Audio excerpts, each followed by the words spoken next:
In today's fast-paced and highly modernized society, it is imperative for us to utilize the latest technologies at our disposal in order to help our people lead better and more productive lives.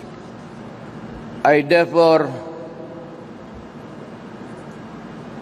would say that I am really happy, very pleased to join all of you today as we inaugurate the Chenye Adventures or CYA Rice Processing Complex. Through the joint efforts of the Department of Agriculture and the Philippine Rice Institute, we were able to make this partnership possible.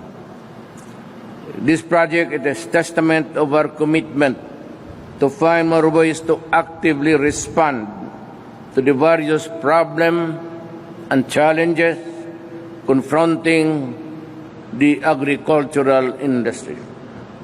Complex that you're taking initiatives to sustain our rice supply and ensure food security for our nation.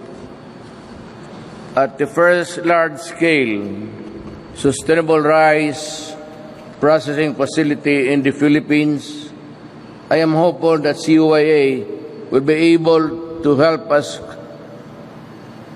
to continuously propel the agriculture sector forward by providing our farmers with the equipment and technical assistance that they need to produce high-quality rice.